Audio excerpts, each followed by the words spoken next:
열왕예랑 정치부 김민지 기자와 함께합니다. 첫 번째 주제 보겠습니다. 강기정 광주시장 초대에 응답한 건 누굴까요? 네, 바로 김건희 여사입니다. 오늘 광주 비엔날레에 참석한 건데요. 지난 3월 강기정 시장이 김 여사를 직접 초대했었죠. 오늘은 직접 안내에 나섰습니다.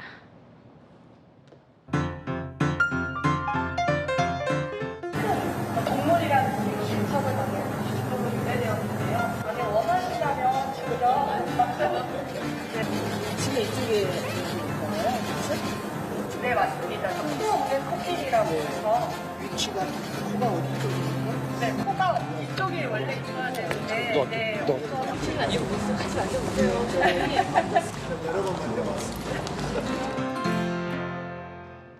김 여사는 과거에 직접 전시를 기획한 적도 있으니까요. 잘 아는 분야겠죠? 네, 김 여사는 오늘 시각장애 학생들과의 공동 작업으로 만들어진 작품 저 코 없는 코끼리와 중국 소수민족의 언어를 시각적으로 구현한 천과 같은 혀를 감상했고요. 지역과 세대를 넘어 세계적인 미술 축제로 거듭나길 바란다는 말도 남겼습니다. 이 강기정 시장이 초대한 지는 꽤 된 것 같은데 늦게 간 것 같습니다. 네, 지난 3월 순천만 국제정원 박람회 그 만찬 자리에서 강 시장이 직접 참석을 요청했지만 시민단체 등의 반대에 부딪혀서 지난 4월 개막식에는 참석하지 않았습니다. 기억이 납니다. 강 시장도 좀 곤혹을 치렀었죠. 그렇습니다. 민주당의 일부 지지자들로부터 눈도장을 찍고 싶어서 그러냐, 또 하나의 수박이다 이런 비판을 받기도 했는데요.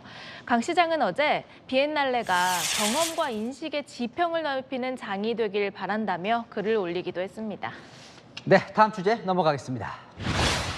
지적했어야 민주당 정성호 의원이 이재명 대표를 보고 있네요. 네, 지난 8일 이재명 대표와 싱하이밍 중국 대사와의 만남에 대해서 오늘 이렇게 이야기했습니다.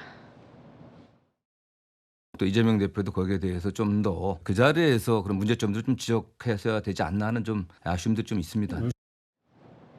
친명계 좌장격인 정 의원이 쓴소리란 건데요. 그러니까 그 자리에서 뭔가 싱하이밍 대사의 발언을 제지를 했어야 했다, 이런 뜻 같네요. 네, 처음에 이 두 사람이요 칭찬을 곁들인 모두 발언을 한 번씩 주고받았는데요.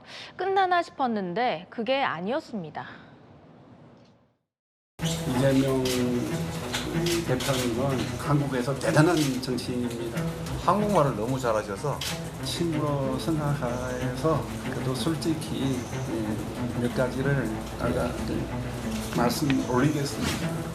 중국이 패배를 배런하는 이들이 아마 앞으로 반드시 후회는 되지 않을까.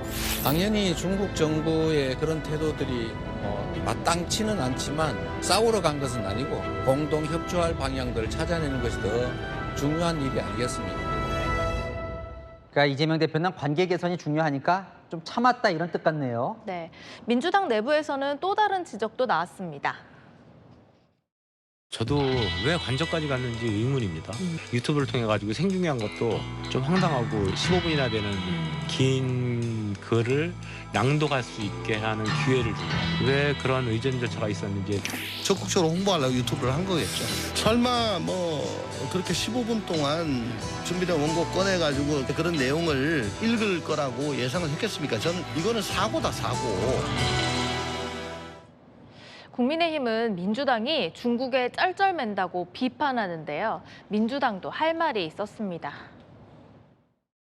제1거대야당의 대표가 중국 대사의 관저까지 찾아가 두 손을 가지런히 모은 채로 15분간 훈시를 듣는 모습에 참담하기 그지없을 것입니다. 민주당도 이제는 중국이라면 쩔쩔매는 태도를 떨쳐내기 바랍니다. 정치적 사안으로 중국을 자극하는 이유가 무엇입니까? 수출이 주저앉고 나라 경제가 흔들려야 정신을 차릴 생각입니까? 외교라는 게 너무 쩔쩔매서도 또 너무 자존심만 내세워서도 안 되겠죠. 그 중심을 잘 잡는 게 중요하면서도 참 쉽지는 않은 일인 것 같네요. 네, 지금까지 열왕야랑이었습니다.